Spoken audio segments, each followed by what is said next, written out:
श्री गणेशाय नमः। ओम श्री सरस्वत्यै नमः। ओम श्री गुरुभ्यो नमः।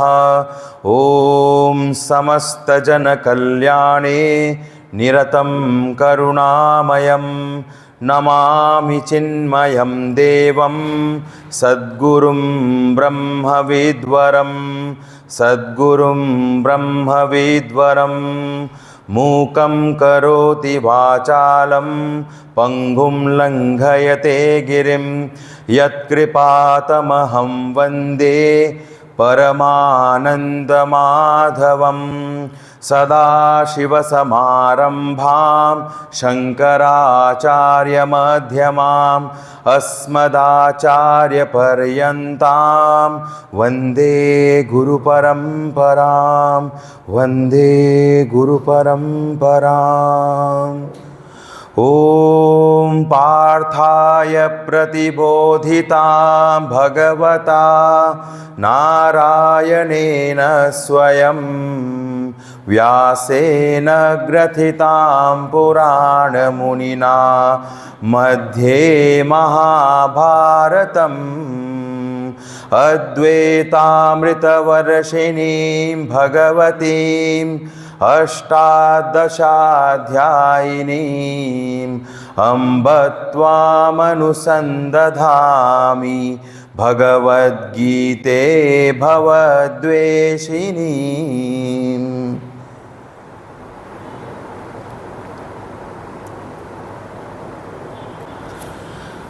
हरिओम। हम सभी आज अभी नाम संकीर्तन करेंगे। श्री राम जय जय राम। ओम श्री राम जय जय राम। ओम श्री राम जय जय राम। ओम श्री राम जय जय राम। ओम श्री राम जय जय राम। ओम श्री राम जय जय राम। ओम श्री राम जय जय राम। ओम श्री राम जय जय राम। ओम श्री राम जय जय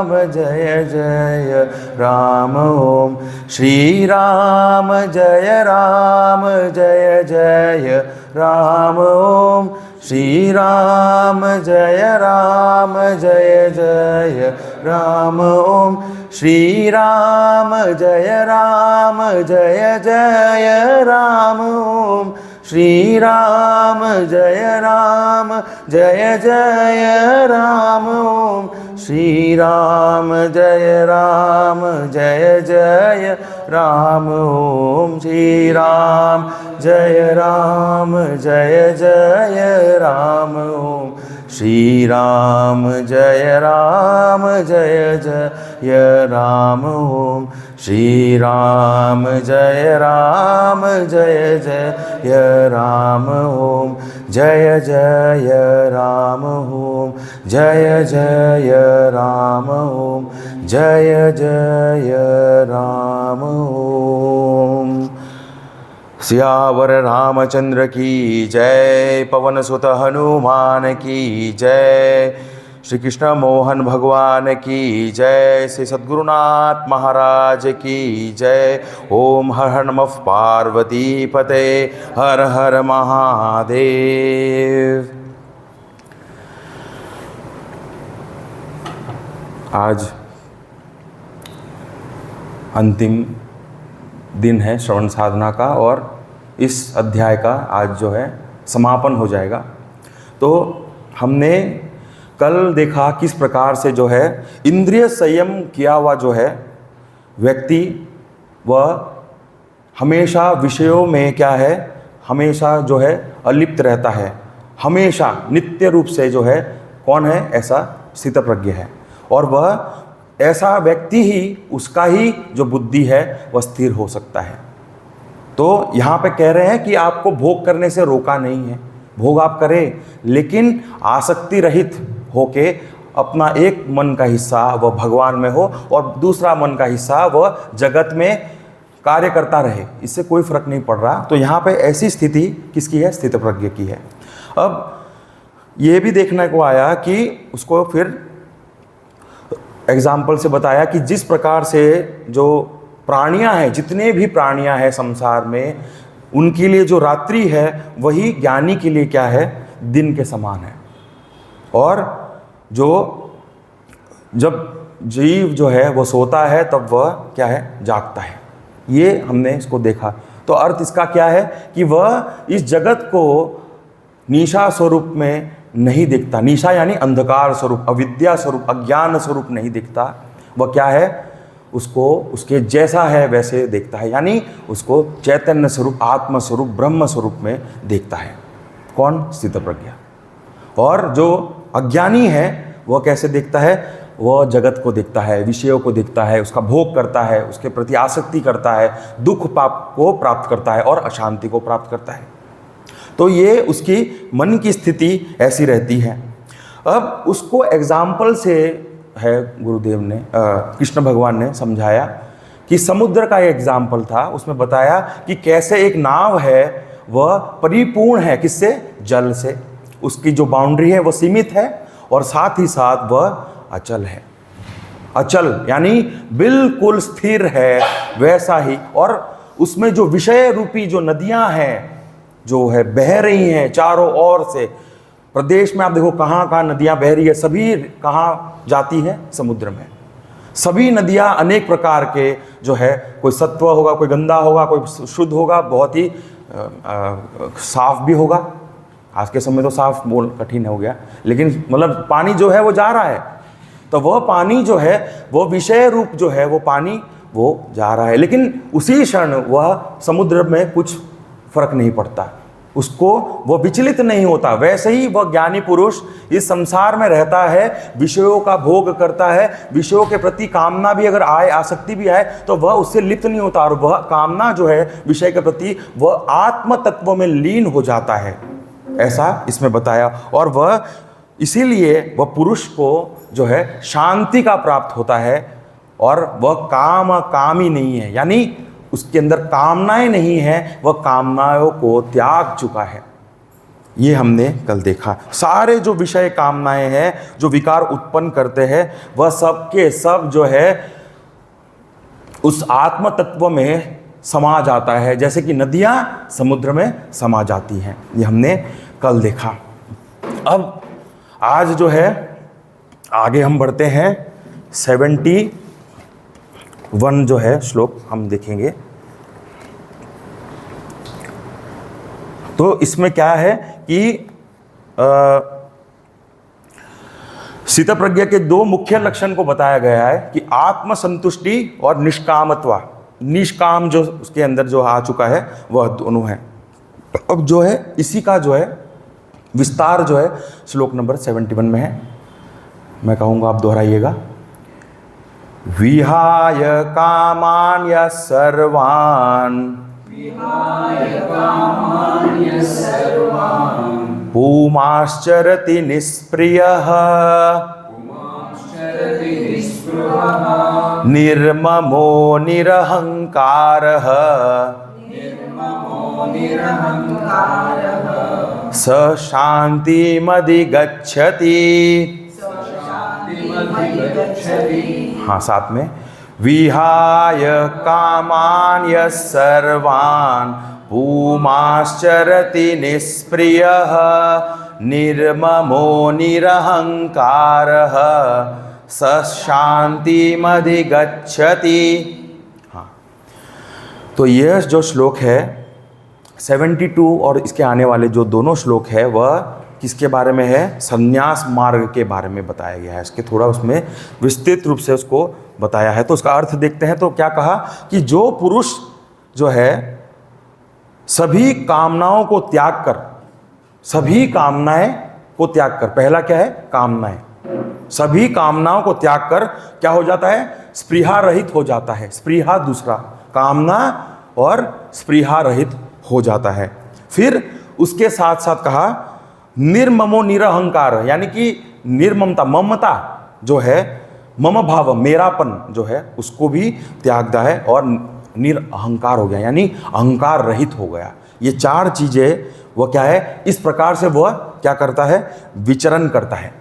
कौन करता है? ज्ञानी पुरुष जो है स्थित प्रज्ञा, और वही क्या कर सकता है? शांति को प्राप्त कर सकता है। तो चार चीजें इसमें बताएं। क्या बताए? पहला कामना, स्पृहा, निर्ममा, निर्ममो यानी कि ममता रहित और अहंकार रहित, चार चीजें। और तभी क्या हो सकता है? शांति को प्राप्त कर सकता है, नहीं तो शांति नहीं हो सकता। एक मात्र भर भी, एक अंश भी उसका शांति का नसीब नहीं होगा अगर ये चीजें ना हो तो अब इसको हम थोड़ा और देखेंगे। तो यहाँ जो श्लोक है वो हैप्पीनेस के बारे में है कि हैप्पीनेस को हम प्राप्त करें तो कैसे? तो मेरापन है, मैं कुछ हूं। अहंकार क्या है? मैं कुछ हूं ऐसा मानना भी नहीं है।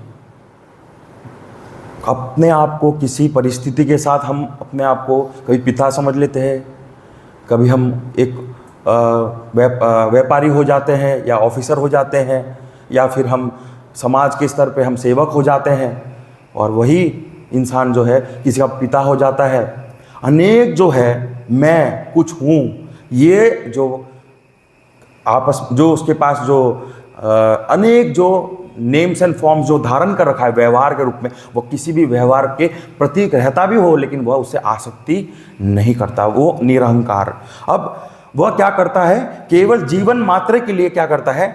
जीता है, जीवन मात्र के लिए जीता है, और हाथ पैर जो है वो चलाता है। उसका कोई ऐसा कोई लक्ष्य नहीं है कि बस जैसा मर्जी आए वैसा वो चलता है, जब मर्जी आए रुक जाता है।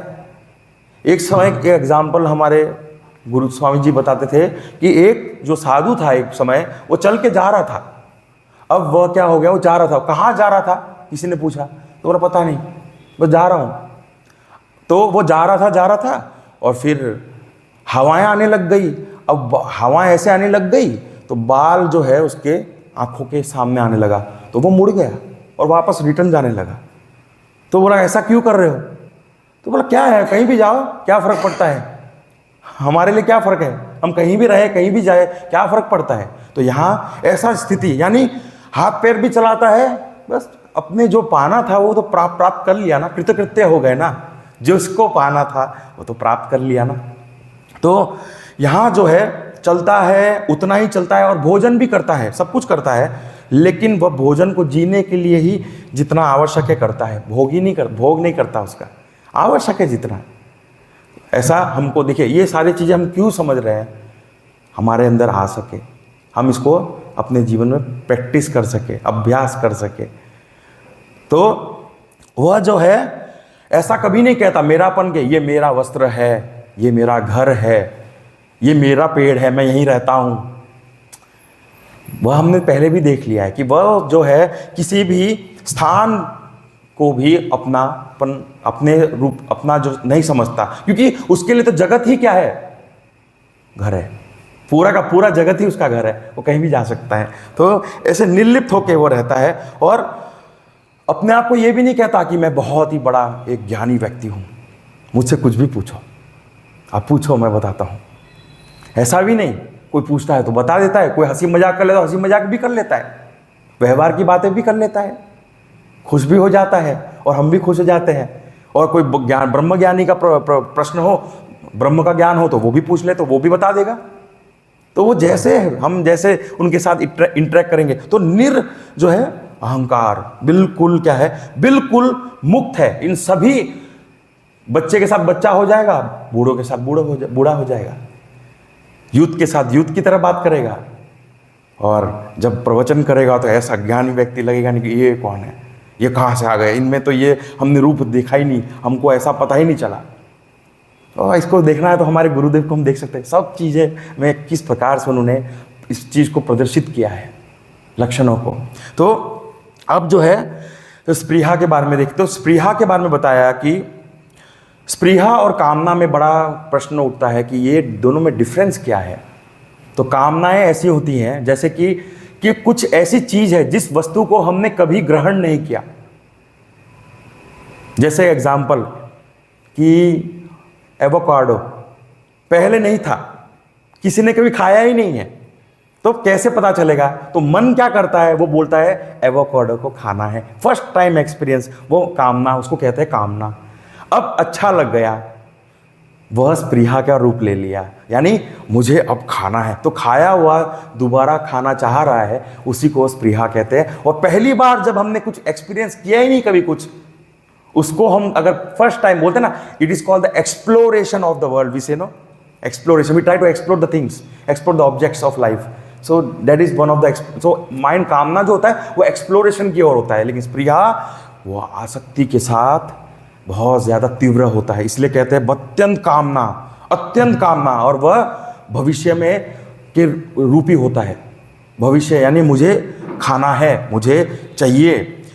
तो यहाँ और दूसरी बात है मेरा, मेरा जब कहते हैं तो ये समझना है, मेरा कब कह सकते हैं? जब मैंने उसको प्राप्त किया हुआ हो। मेरा मतलब पास्ट से रिलेटेड है, कुछ है मेरा मतलब क्या? मेरा बुक मतलब मेरा मतलब मुझे मिला हुआ है ना पहले बुक, इसलिए मेरा हुआ ना। अभी तो मुझे नाम, तो वह चीज़ क्या हो कहते हैं मेरा, वो पास्ट से रिलेटेड है। और दूसरा कहा मैं जो हूँ, दूसरा एक और है वर्तमान में, हम कहते हैं मैं ज्ञानी हूँ, तो वह वर्तमान का स्थिति है, ऐसा जो है देखते हैं। फिर ममत्व, मेरा ये ममत्व का अर्थ होता है सब चीज़ जो है दिख रहा है वह क्या है, एवरीथिंग बिलोंग्स टू मी, ये मेरा है, वो मेरा है, पुत्र मेरे है, घर मेरा है, सब कुछ ऐसा। तो जीवन जीने के लिए जो आवश्यक है पदार्थ है, वह सब चीज़ों को क्या करता है, संग्रह करता है, इकट्ठा करता है। तो वो और फिर उसको क्या कहता है, मेरा है, क्योंकि उसको आवश्यक है सर्वाइवल लेवल के लिए, सोसाइटी लेवल में सब जो भी संग्रह करता है, तो वो कहता है मेरा है। अभी हमको इससे क्या सीखना है कि मेरा तो है, बिल्कुल होना भी चाहिए, हमारे को आवश्यकता है तो हमको रखना चाहिए, लेकिन आवश्यकता भी धीरे धीरे अगर हम और कम करें तो और भी अच्छा है। पहले आवश्यकताओं में सिर्फ रोटी कपड़ा मकान था, आज आवश्यकताएं का लिस्ट है वो किस प्रकार से बढ़ गया है। हर चीज़ आवश्यकता के रूप में हमें दिख रहा है, हमें ये पता ही नहीं चल रहा कि क्या हमें आवश्यक है और क्या हमें उसकी क्या कामना है, क्या स्पृहा है, वो हमको पता ही नहीं, डिफरेंस हम भूल गए व्यवहार में। तो ममता, तो यहाँ जो ऐसी स्थिति है उसकी कि वो पास्ट, प्रेजेंट और फ्यूचर से बिल्कुल क्या है, बिल्कुल मुक्त है, बिल्कुल मुक्त है। तो ऐसा ही व्यक्ति क्या कर सकता है, शांति को प्राप्त कर सकता है। तो एक एग्जाम्पल हम समझते हैं कि एक बार क्या हो गया, एक बार किसी की शादी थी और उसका जो दूल्हा था वो कोर्ट में था। अब कोट तो उसने सिलवा लिया, लेकिन कोट जब कुछ कर रहा था तो वो गंदा हो गया, एक दिन पहले खराब हो गया। अब क्या कर सकते हैं, पहना तो पड़ेगा ना।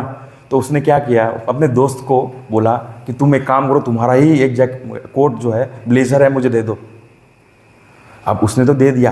अब वह जो जिस दोस्त ने उसको ब्लेजर दिया, तो वह जो है जब भी देखता है अपने ब्लेजर को ही देखता है, मेरा ब्लेजर पहना हुआ है इसने, तो वो मेरा, जब भी बात भी करेगा तो उसको साफ कर दो, गंदा हो गया, मेरा है ना।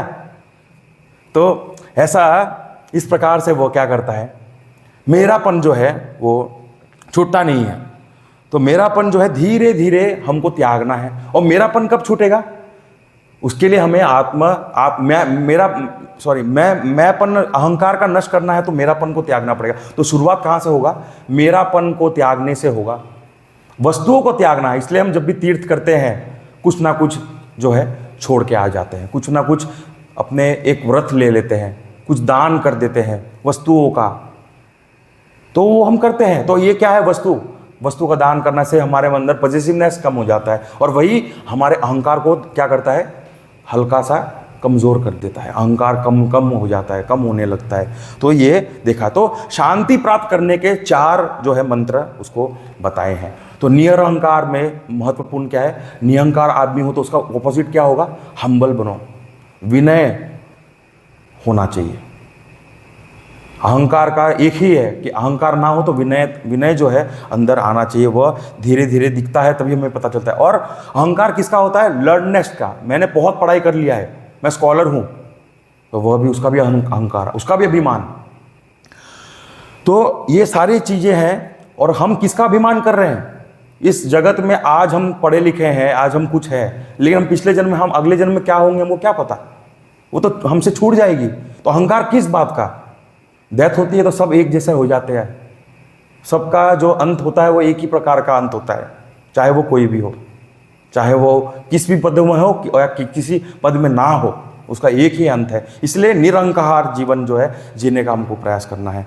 और फिर कामना रहित होना, यानी कि अपने नीड्स जो है, ज़रूरत है, धीरे धीरे उसको कम करना, डिज़ायर को कम करना। और ऐसे करेंगे तो क्या होगा, हमारा मन धीरे धीरे शांत होगा। फिर स्पृहा का एग्जाम्पल बहुत अच्छा है, ये है कि चाय की तरह, चाय जो है बहुत पीने वाला हो, उसको इसका एडिक्शन हो गया और उसको छोड़ने के लिए बहुत कठिनाई हो रही है। तो अत्यंत कामना जब होता है, उसको क्या करना है, छोड़ना। कैसे छोड़ेंगे?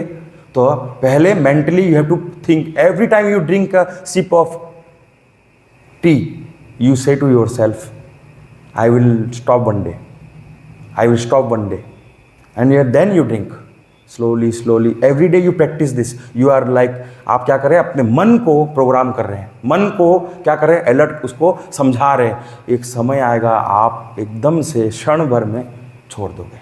स्पृहा ऐसे को इस प्रकार से उसको त्यागा जा सकता है। तो ये कैसे किया जा सकता है? ये सभी चीज़ें प्रयास करके, अभ्यास से, एकदम से नहीं होगा, एक दिन में नहीं होगा। ऐसा नहीं समझे ये हमने पढ़ लिया और हमको हो गया, हम कर लेंगे, ऐसा नहीं हो पाएगा, क्योंकि वासनाएं हैं, हैबिट्स है। हैबिट्स छोड़ना बहुत कठिन होता है और धीरे धीरे करेंगे तो होगा।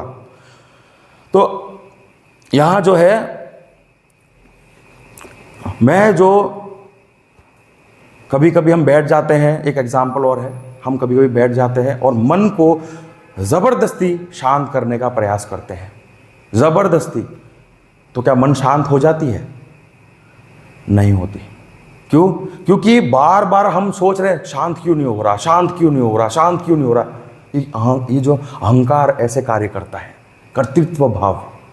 आप सोने का प्रयास कर रहे हैं और बोला नींद क्यों नहीं आ रहा, नींद क्यों नहीं आ रहा। अरे बोलना, सोचना बंद करो, सोचना बंद करो, सारी वृत्तियों को हटाओ, साइड करो, तब जाके नींद आएगी। और सिर्फ एक ही वृत्ति में ध्यान लगाओ कि मुझे सोना है।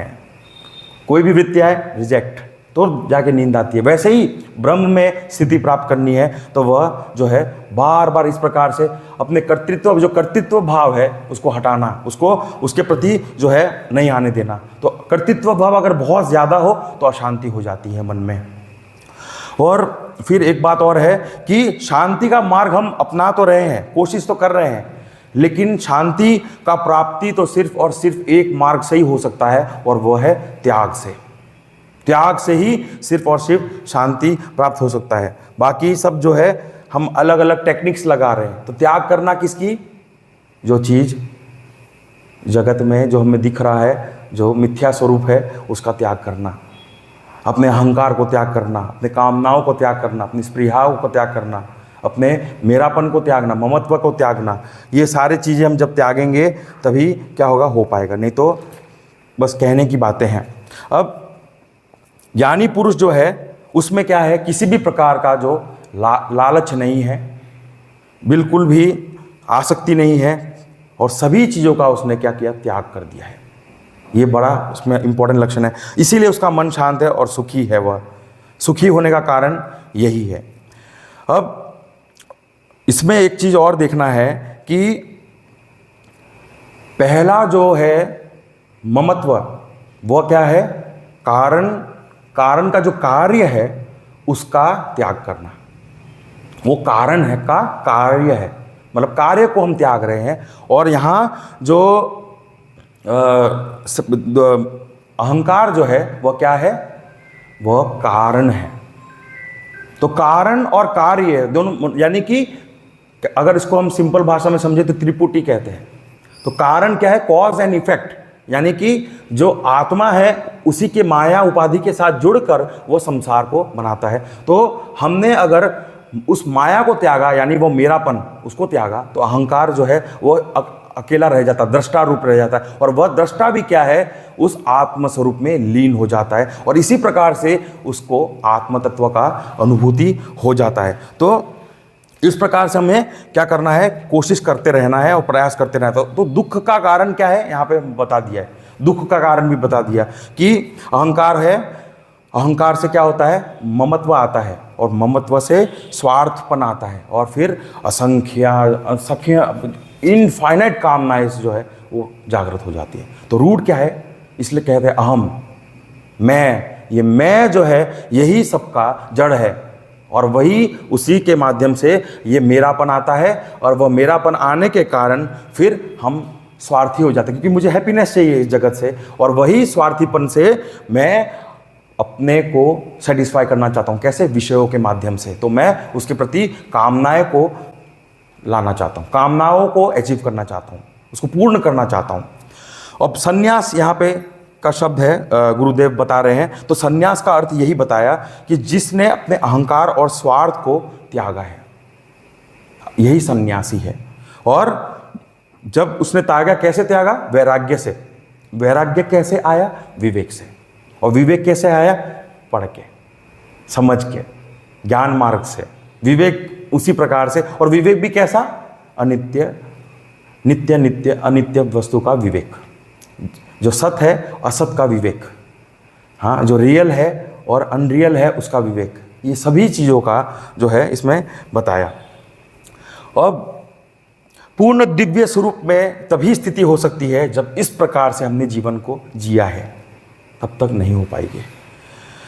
अब गलत धारणाएं जो है बड़ी इस संसार में हमें देखने को मिलता है कि जैसे कि गेहुआ वस्त्र है धारण किया तो लग रहा है सन्यासी। ऐसा बात नहीं है। सन्यासी तो ऐसे भी लोग हैं जो गृहस्थ में भी सन्यासी रूप ही जी रहे हैं, लेकिन हमें पता भी नहीं है कि वो सन्यासी है। ऐसे बहुत से लोग आपको मिल जाएंगे। और ऐसे भी बहुत लोग हैं जो रियल में सन्यासी है, धारण किए हुए वस्त्र, और सन्यासी वैसे भी है। तो दोनों चीज़ें जो है वो हमें देखने को मिलता है। तो विवेक और स्वार्थ का त्याग करके ही ये जो है अहंकार का हम नाश कर सकते हैं। शंकराचार्य जी जो है इसको क्या कहते हैं कि सन्यासी का डेफिनेशन बताते हैं कि कामनाओं को त्याग कर, फिर कामनाओं को त्यागेंगे तभी क्या होगा, हमारा मन जो है शांत होगा, और शांत में ही सेटिस्फैक्शन होगा और वही सुख होगा। तो त्याग से ही क्या होगा, कामनाओं का त्याग से ही वो हो पाएगा। और फिर उसमें किसी भी प्रकार का जो वस्तुओं को यूज कर रहा है उसके प्रति आसक्ति नहीं है। वो जीने के लिए भी कहते हैं कि गुरुदेव स्पृहा में तो ये भी कहा है कि वह अगला भोजन जो है वह कहाँ से आएगा उसका भी चिंता नहीं करता। वो खाने का भी चिंता नहीं करता, चेष्टा नहीं करता, उसको बिल्कुल ध्यान नहीं है इन सब चीज़ों का, क्योंकि प्रारब्ध जो है वही का क्या है, कार्य करता है, वही सब कुछ कार्य करता है वहाँ पे। तो हमने यहाँ पे इसको देखा। अब जो है अंतिम श्लोक को हम देखेंगे। तो यहाँ जो है the glory of this knowledge, glory of this knowledge, क्योंकि हमने ये सांख्य योग पढ़ा है, सांख्य योग है, हम उसको देखेंगे वापस से। तो सांख्य योग में जो है वो ज्ञान के बारे में ही इसको बताया गया है और यहाँ पे उसको समझाया गया है। तो उसको हम देखते हैं। तो ज्ञान निष्ठा जो व्यक्ति है वो इस ज्ञान में स्थिति प्राप्त कर चुका है। तो ज्ञान निष्ठा मतलब ज्ञान की और साथ साथ ज्ञानी की, दोनों की स्तुति हो रही है यहाँ पे। तो उसको हम देखते हैं। एषा ब्राह्मी स्थितः पार्थ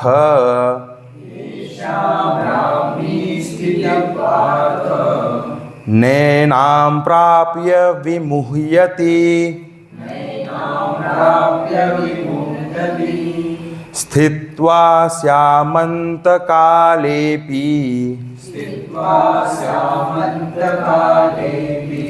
ब्रह्मनिर्वाणमृच्छति।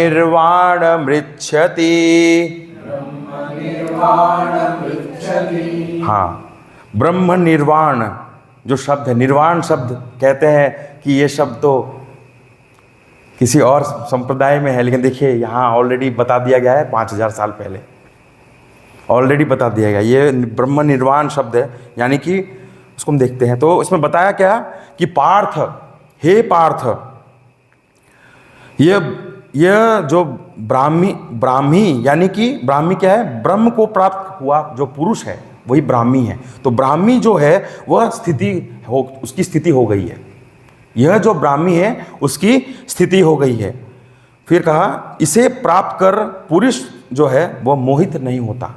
इसको अगर किसी ने प्राप्त कर लिया, यानी कि ब्रह्म को प्राप्त जिसने कर लिया वही ब्राह्मी है, और ब्राह्मी को जो है वह मोहित नहीं होता, किसी भी वस्तु से किसी भी कारण से विचलित नहीं होता, मोहित नहीं होता, ये बताया। उसके बाद क्या कहा, अंत काल में भी इस निष्ठा में स्थित रहता है वो, अंत काल तक वह, यानी कि उसने निष्ठा उसको ब्रह्मचारी के वेरी यंग एज में हो जाए या फिर बीच में हो जाए, गृहस्थ के समय हो जाए, या बिल्कुल मृत्यु के क्षण के समय हो जाए, ये सभी क्या है, ब्राह्मी है।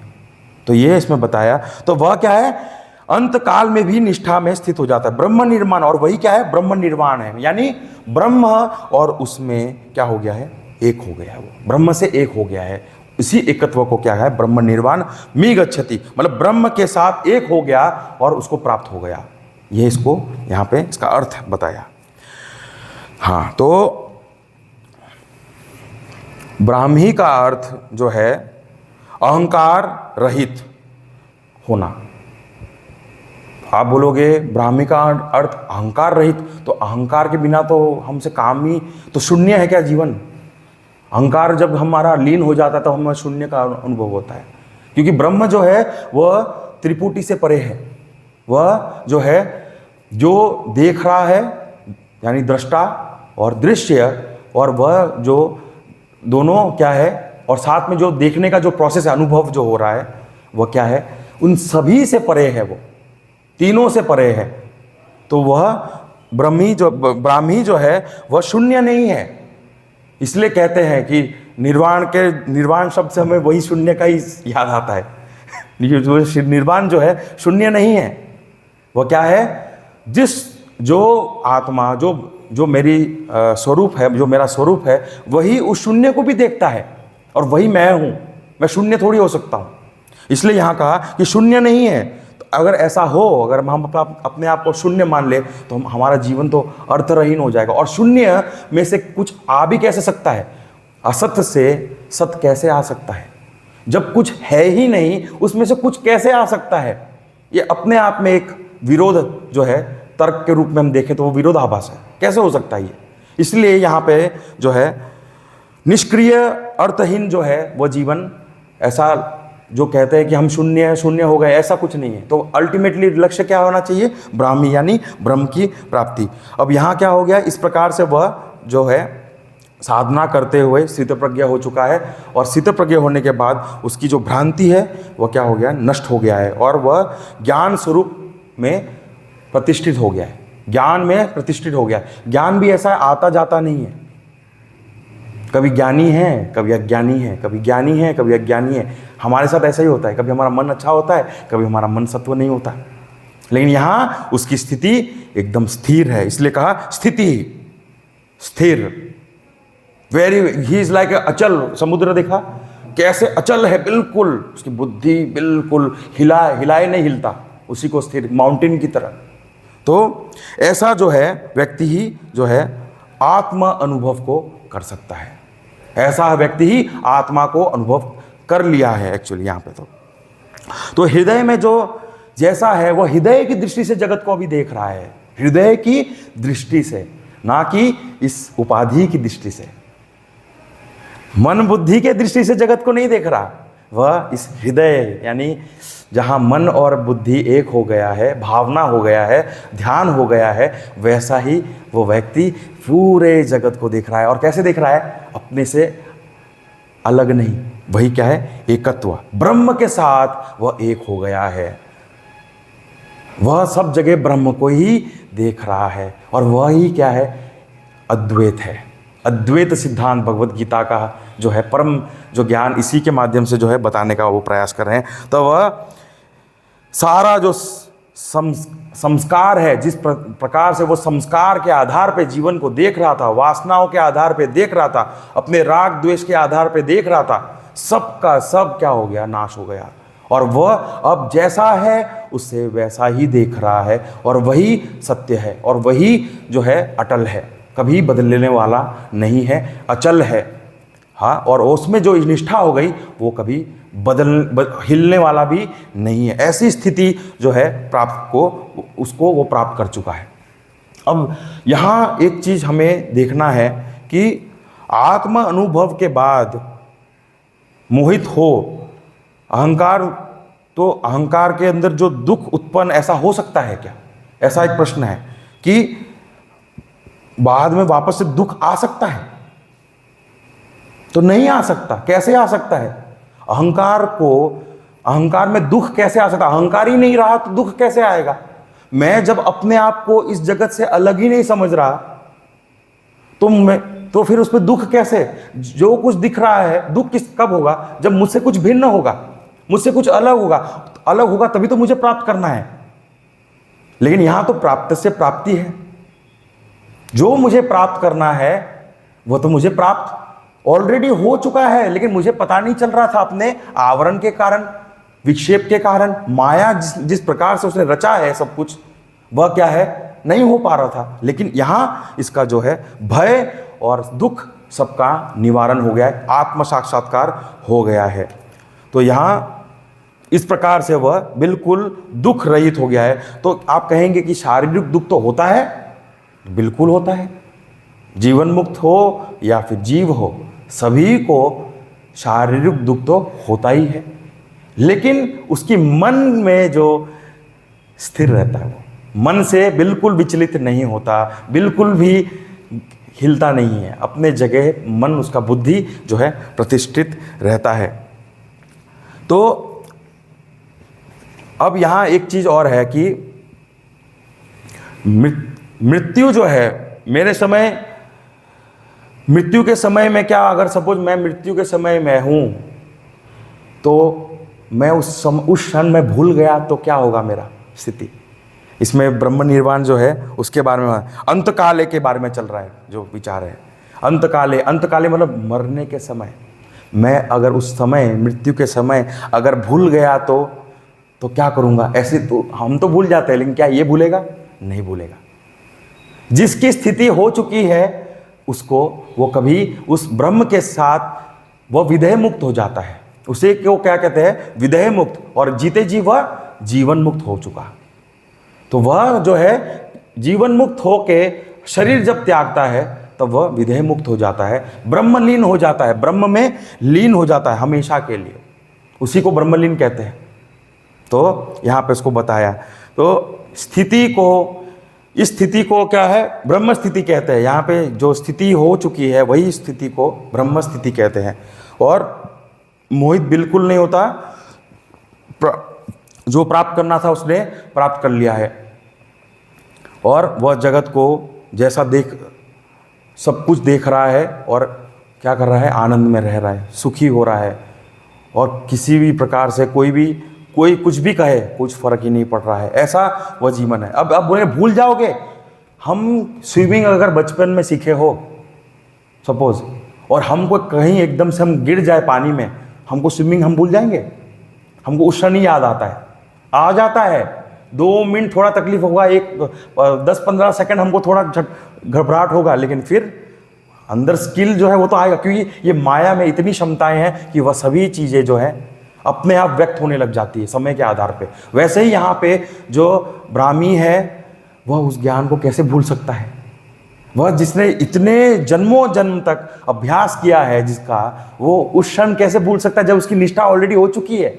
जब वह साधक था तब तो भूला नहीं, और अब ब्राह्मी हो चुका है, अब भूलेगा? ये प्रश्न ही कैसा है, समझने जैसा है। तो वह जो साधक था उस समय तो भूला नहीं, मेहनत याद, क्षण भर क्षण याद रखता, मेहनत करता, अभ्यास करता, आगे बढ़ता। लेकिन अब कह रहे हैं भूलेगा? कैसे भूल सकता है? बिल्कुल नहीं भूल सकता। इसीलिए कहा कि भूले ना भुलाए, भूल ही नहीं सकता वो। तो ऐसी इसकी स्थिति हो गई है। तो यहाँ ये प्राप्त करने के लिए 4 चीजें हमको बताया गया है, वो हमको ध्यान रखना है। इसलिए अहंकार का, तो अहंकार जो है सबका मूल है, उसके बाद मेरापन, उसके बाद वो मेरापन के कारण कामना, और कामना के बाद स्पृहा। ये 4 चीजें हमने अगर इसको संभाल लिया तब क्या हो गया, हम भी उसमें आगे बढ़ सकते हैं। ये इसके 4 हेड्स है, ऐसा कह सकते हैं। लेकिन ये एक एक हेड्स को हमने अच्छे से देखा है इस चैप्टर में, हर चीज को। इंद्रिया संयम कामनाओं के स्तर पे, स्पृहा वासनाओं के स्तर पे, ये सभी को हमने। तो स्पृहा जो है वो वासनाओं के रिलेटेड है, और कामनाएं जो है वो क्या है, हमारे जो कामना यानी डिजायर के रिलेटेड में जो। तो ये सभी चीज़ों को हमने देखा, इंद्रियों के स्तर पे है कामनाएं। मन को ये अच्छा लगता है, वो खाना है, ये पीना है, ये चाहिए, वो चाहिए, ये सारी चीज़ें। तो ये जो है सब कुछ हमने इस लास्ट के स्थितप्रज्ञ लक्षण में, और पहले भी हमने पिछले 10 श्लोकों में हमने उसके बारे में अच्छे से जाना है। अब यहाँ ये जो 4 चीज़ें हैं, वह इस प्रकार को अगर 4 चीज़ों का अगर त्याग कर ले, ये 4 चीज़ें, अहंकार का, मेरापन का, कामना का और स्पृहा का, ये 4 चीज़ों को अगर उसने त्याग कर लिया तो फिर ध्यान लग जाती है। तभी ध्यान अच्छे से लग जाती है। और ध्यान जब लग जाती है तो ध्याता, ध्येय और ध्यान, ये तीनों चीज़ें समाप्त हो जाती है। इसी को त्रिपुटी कहते हैं। और वह फिर समाधि को प्राप्त हो जाता है। और समाधि को जब प्राप्त हो गया तो बस हो गया, यही तो करना था, उसी के लिए सब कुछ कर रहे थे, और लक्ष्य को इस प्रकार से वो क्या हो गया, प्राप्त कर लिया। अब यहाँ क्या है, गीता में जो ज्ञान हमको बताया गया है सांख्य योग है। अब ज्ञान जिसको बताया गया है वह कर्म में भी प्रैक्टिकली एप्लीकेबल भी होना चाहिए, और वह प्रैक्टिकली भी हमको यहाँ इस अध्याय में अच्छे से बताया है। सब कुछ बताया है। अब कर्म योग जो है, भक्ति योग जो है, ध्यान योग है, ये सभी अलग अलग मार्ग है।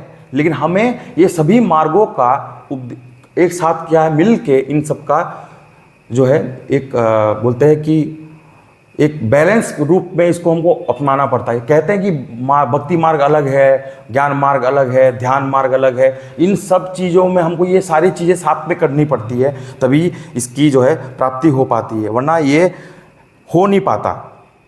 हाँ, तो भाष्य में थोड़ा हम देखेंगे। तो यहाँ पे यही बताया कि सारी जो ऐष्णाएं हैं जितने भी प्रकार के, वह सभी को क्या कर दिया, त्याग दिया है। किसके लिए? हमारे लिए है। ये स्थितप्रज्ञ तो उन सब चीज़ों से अलिप्त है। हमारे लिए क्या ऐष्णाएं किस प्रकार के होता है? पुत्र का, पुत्र के प्रति, पुत्र की प्राप्ति, ये भी ऐष्णा है। तो पुत्र ऐष्णा, वित्तेष्णा, धन की ऐष्णा, धन की तृष्णा, उसको भी प्राप्त करना है, धन। और फिर है लोकेष्णा, लोको संसार में प्रसिद्धि प्राप्त करना। ये 3 ऐष्णाएं भी हमें क्या है, इस मोक्ष के प्रति आगे बढ़ने नहीं देती। तो ये जो है हमने इसको देखा। तो जो श्लोक है, अंतिम जो श्लोक है वो उसको हम पढ़ते हैं। ओम तत्सद इति श्रीमद्भगवद्गीतासु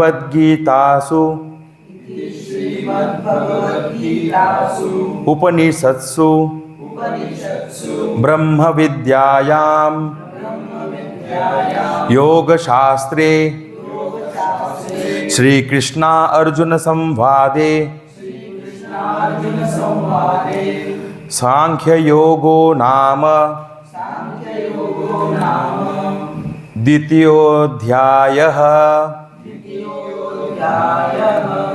हाँ, तो इस प्रकार से ये कृष्णा अर्जुन जो है संवाद हो रहा है, विवाद नहीं, आपस में चर्चाएं हो रही है, मंथन हो रहा है, मनन हो रहा है। इस प्रकार का जो है संवाद हमें क्या है, ब्रह्म विद्या जो उसके जिसका मेन जो प्रतिपादन जो किया गया है वो क्या है, ब्रह्म विद्या और योग शास्त्र। और यह जो भगवत गीता है वो स्वयं क्या है, उपनिषद का ही ज्ञान है। इसलिए क्या कहा, श्रीमद् भगवत गीता सु उपनिषत्सु, माने कि दोनों ही क्या है, उसको भगवत गीता को उपनिषद का ही ज्ञान है उसको कहा है। और ये चैप्टर 2 तो हम जानते हैं कि गीता का क्या है, सार है, गीता का सार है, इसमें सब कुछ है। तो ये जो दूसरा अध्याय है इस प्रकार से समाप्त होता है। अब हमें ये भी देखना है कि यहाँ पे सांख्य योग जो है का अर्थ समझते हैं। सांख्य योग यानी कि ज्ञान, ज्ञान कैसे, विचार करके, विचार एक एक चीज को तार्किक रूप से विचार कर करके समझाया गया है यहाँ पे। ऐसे ही आपको ब्लंटली नहीं बता दिया गया है कि आप करो, ऐसे करो, वैसे करो, ऐसा नहीं। हर एक के पीछे एक एक जो ज्ञान है वो सब कुछ बताया।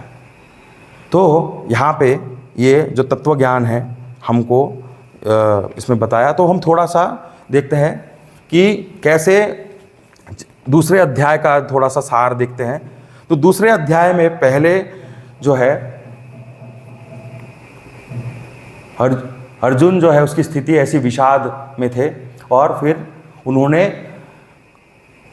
लड़ाई करने से मना कर दिया। और फिर कृष्ण भगवान ने उनको कहा कि तुम ऐसी स्थिति में तुम लड़ाई के बीच में खड़े हो और तुम ऐसा कर रहे हो, ऐसा बिहेव कर रहे हो, तुमको ऐसे समय पे बिल्कुल भी ऐसा नहीं करना चाहिए। तो उनको फिर बहुत कुछ कहा, क्लैव्यम कहा, बहुत कुछ कहा, तुमको ऐसा नहीं करना चाहिए, तुम मोहित क्यों हो रहे हो। तो इस प्रकार से फिर उन्होंने धीरे धीरे उनको प्रयास किया कि वह उनकी जो स्थिति है वो धीरे धीरे सुधरे। तो उन्होंने बहुत प्रकार से अलग अलग रूप में उनको बताने का प्रयास किया। तो इससे हमने देखा कि क्या क्या उन्होंने बताया। तो ज्ञान का जो है पहला जो है 10वां श्लोक से लेके 11वां श्लोक से लेके 30वें श्लोक तक ज्ञान को प्रतिपादन किया है उसमें। तो समत्व बुद्धि के बारे में बताया और फिर अलग अलग रूप से भी उनको बताया कि व्यवहार के रूप से, फिर बाद में ज्ञान के रूप से, ये जगत तो असत है और ये इसके प्रति तुमको आसक्ति नहीं हो, मोहित नहीं होना चाहिए। अलग अलग व्यवहार की दृष्टि से बताया कि शरीर तो तुम्हारा शरीर है, ये जब तुम्हारी मृत्यु होगी तो तुम शरीर थोड़ी हो, तुम्हारा शरीर तो चला जाएगा लेकिन तुम तो अमर हो, तुम तो हमेशा नित्य हो। तो अनेकों प्रकार से अर्जुन को ज्ञान में बताने का। फिर उन्होंने कर्म के बारे में बताया कि कर्म को कैसे करना है, कर्म कुशलता के लिए, कर्म कुशलता कैसे आए, उसके लिए हमें भगवान के प्रति जो है श्रद्धा होनी चाहिए, उसके प्रति हमारे भगवान की भक्ति होनी चाहिए। फिर हर प्रकार से राग द्वेष हो, पराजय हो, ये कुछ सफलता हो, असफलता हो, इन सब में हमें समबुद्धि होनी चाहिए। और साथ ही साथ बुद्धि योग के बारे में भी बताया। तो ये सारी चीज़ें को बहुत ही गहरे रूप में विश्लेषण किया है, इसमें बताया गया, इसलिए इसका नाम सांख्य योग है। फिर बाद में कर्म के बाद फिर भक्ति के बारे में भी बताया, इंद्रियों को संयम करना, कंट्रोल करना, स्थित प्रज्ञा के लक्षण के बारे में बताया कि हमको कैसे जीना है और वह कैसे जीता है, ताकि हमारे लिए भी वह एक अभ्यास रूप में हम उसको जी सके, अपने जीवन में उसको उतार सके। क्योंकि ये ज्ञान का लक्ष्य क्या है, उसको कर्म में के आधार पर उसको हम उतार सके अपने जीवन में। हम उसको अगर उतार ही नहीं पा रहे तो वह ज्ञान तो एक थ्योरी हो जाएगा। इसीलिए यहाँ थ्योरी और प्रैक्टिकल कोई अलग अलग नहीं है, वह एक ही है। और वही चीज़ को उनके लक्षणों के द्वारा, किनके लक्षणों, स्थित प्रज्ञा के लक्षण के द्वारा बताया गया है कि वह कैसे अपने मन, इंद्रिय और बुद्धि में ज्ञान, मन और इंद्रियों का निग्रह करता है, मन का निग्रह करता है, इंद्रियों में संयम करता है, बुद्धि में उसके ज्ञान है और उसका जो चित्त है वह क्या है, बिल्कुल एकाग्र है। और किस पे है, भगवान के साथ मत्पर है, यानी भगवान के साथ जुड़ा हुआ है और वह वैसे जी रहा है और कार्य भी कर रहा है। बिल्कुल सन्यास का अर्थ ये नहीं कि गुफा में जाके बैठ जाना, ऐसा नहीं बताया यहाँ पे मैं तो सन्यासी बनना चाहता हूँ, नहीं। इस संसार में रहते हुए तुमको कर्म का जो है संन्यास करना, क्या करना, फल की जो फल है उसको त्यागना है, उसके बारे में भी बताया गया। फल का जो आसक्ति है उसको त्यागो, कर्म फल त्याग करो और निष्काम कर्म, अपना निष्काम जो कर्तव्य कर्म है तुम उसको करो। वो उसी से तुमको क्या होगा, चित्त शुद्धि होगा और चित्त शुद्धि के माध्यम से तुम ज्ञान को प्राप्त कर सकते हो। इसीलिए यहाँ पे एक स्थिर स्तर भी देखिए, शुरुआत ज्ञान से हुआ, धीरे धीरे कर्म में आ गए, फिर भक्ति। तो देखिए धीरे धीरे नीचे आ गए। शुरुआत में देखिए भगवान कृष्ण तो चाहते हैं कि मेरा जो शिष्य है, अगर कोई शिष्य माना शरणागत हो गए थे, शरणागति हुई थी उनकी, और जब शरणागति होती है तो फिर जो गुरु होते हैं वो तो हमेशा क्या करेंगे, सबसे श्रेष्ठ ज्ञान ही पहले आपको देंगे। लेकिन आप हम अगर उसके अधिकार ना हो तो वो फिर हमको फिर नीचे आ जाएंगे, हल्के से और नीचे आ जाएंगे। तो नीचे आए तो फिर तो नीचे आना जो है वो इसमें दिखता है, क्योंकि जो स्थिति थी वो ऐसी स्थिति थी कि वह उस परिस्थिति में वह स्वयं अपने आप को संभाल ही नहीं पा रहे थे। वह रो रहे थे, अश्रुपूर्ण आंखें थे, भय थे, शरीर कांप रही थी, हाथों से जो धनुष है वो बाण वो छूट रहा था। लेकिन ऐसी स्थिति में आप ज्ञान की बातों करोगे तो कुछ समझ नहीं आएगा, क्योंकि वह मोहित हो चुका था। और फिर अनेक प्रकार के जो किस प्रकार से अगर कोई आदमी ये सारी चीजें नहीं करता है, वासनाओं के प्रति जो है भगवान को समाहित नहीं करता, भगवान के साथ जुड़ा हुआ नहीं है, इंद्रियों में संयम नहीं करता, तो वो लैडर ऑफ फॉल के बारे में भी इसमें बताया, कैसे वो गिरता है और किस प्रकार से गिरता है, जोरों से। और फिर लेकिन भगवान इतने करुणामय है कि वह गिरते हुए को भी उठाने का प्रयास करने के लिए उनको वापस कहते हैं कि राइज ऑफ जो फॉल, लैडर ऑफ फॉल है, उसके लिए उठना भी कैसे है वो भी बताया। तो आप देखिए ये हर चीज, हर एंगल से, कर्म हो, भक्ति हो या फिर ध्यान हो, हर एंगल से, और ज्ञान तो है ही, सांख्य योग है, सभी एंगल से आपको बिल्कुल क्या किया है, एकाग्र अपने लक्ष्य की ओर करना है। तो वो लक्ष्य जो है वो सांख्य योग है, और सांख्य से ही क्या होगा, और विद्या का नाश होगा, और वही क्या है, अहंकार का नाश होने वाला है उसी से। क्योंकि वह अहंकार जो है बुद्धि के गुफा में स्थित है, और बुद्धि के गुफा में जो स्थित अहंकार है उसका नाश कैसे हो सकता है, सिर्फ और सिर्फ ज्ञान से हो सकता है। इसलिए सांख्य योग से शुरू किया। अब जो यहाँ ये सब कुछ बताया है, तो अगले चैप्टर में क्या होगा, यही चीज को हम देखेंगे कि सांख्य योग, और अगर हम नहीं कर पा रहे तो हमें क्या करना चाहिए, कर्म योग में, प्रवृत्ति मार्ग में आ जाना चाहिए। निवृत्ति मार्ग में हम तो हमेशा चाहते हैं कि निवृत्ति मार्ग हमारे लिए बड़ा अच्छा लगता है, क्योंकि निवृत्ति है मतलब कुछ नहीं करना, ऐसा हम मानते हैं। निवृत्ति मतलब कुछ नहीं करना, क्या करने की जरूरत है, कुछ नहीं करो, यही तो करना है। तो ये बड़ा पॉपुलर होता है सभी के लिए कि हमको यही अच्छा लगता है। लेकिन जब वो समझने लगते तो वो स्थिति अलग प्रकार की होती है, मन की स्थिति अलग होती है, विचार विवेक होता है उसमें। तो ऐसा लगता है कुछ नहीं करता, लेकिन बहुत कुछ विचार कर रहा है, बहुत कुछ क्या कर रहा है, उस चीज को गहरा जी रहा है, लेकिन लगता है कुछ नहीं कर रहा है, पत्थर की तरह जी रहा है, ऐसा नहीं है। तो वह इसमें बताया। तो आगे के जो है क्या श्रेय है और क्या प्रेय है वो उसके बारे में भी बताया, उसमें सब कुछ बताया। तो हमारे लिए ये एक जो चैप्टर है थोड़ा सा बड़ा है लेकिन पूर्ण है, और हम क्या कर रहे हैं, पूर्ण ज्ञान को ही समझने का प्रयास कर रहे हैं। तो हमको भगवान की कृपा से और गुरुदेव की कृपा से और हमारी ऋषि परंपरा जो है उनके माध्यम से ये अध्याय जो है उसको पढ़ने का, मनन करने का, विचार करने का, और आप सभी का बहुत आभार व्यक्त करता हूँ कि आप सब आए, ताकि मुझे भी कुछ मनन करने का मौका मुझे भी प्राप्त हुआ इस आप ही के कारण। तो इस प्रकार से मैं बहुत ही भगवान और गुरुदेव और हमारे ऋषि परंपरा सभी जो है उनको कृतज्ञता व्यक्त करता हूँ। और इस ज्ञान के प्रति जो है हमें हमेशा क्या करते रहना है, पढ़ाई करते रहना है, ये बड़ा आवश्यक है, ताकि हमारे जीवन में रोज़ कुछ ना कुछ चलता रहता है, लेकिन समय बिल्कुल निकालना ही आवश्यक है। और ये श्रवण साधना उसके रूप में हम करते हैं, और अनेक कक्षाएं चलती हैं वो भी है, लेकिन ये जो श्रवण साधना है जो चलती है तो इसमें हमारा मन बिल्कुल फ्लो में चलता है, तो हमारे लिए बहुत इम्पॉर्टेंट है, हम इससे सीख सकते हैं बहुत कुछ। और मैं तो कहता हूँ कि हम 100 बातें सुनते हैं, उसमें से अगर 10 भी सुनते सब है, लेकिन उसमें से 10 भी हमने अगर 5 भी अप्लाई कर लिया तो हमारा जीवन में बहुत बड़ा परिवर्तन आ जाएगा, बहुत बड़ा। और वही इसके माध्यम से हमें देखने को मिलता है। तो हम अब क्या करेंगे, तो अगला कक्षा हम दूसरा जो तीसरा चैप्टर है उसका हम शुरुआत करेंगे, उसको हम देखेंगे अगले महीने। और आप सभी से ये जो ज्ञान है, इस परंपरा के प्रति जो कृतज्ञता आप भी व्यक्त करें, तो दक्षिणा के रूप में आप कर सकते हैं। तो इतना कहते हुए मैं पूर्ण विराम करता हूँ और आप सभी को आभार व्यक्त करता हूँ। हरिओम।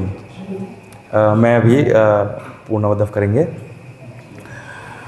ओम स्वस्ति प्रजाभ्यः परिपालयन्तां न्यायेन मार्गेण महीं महिषाः गोब्राह्मणेभ्यः शुभमस्तु नित्यं लोकाः समस्ताः सुखिनो भवन्तु।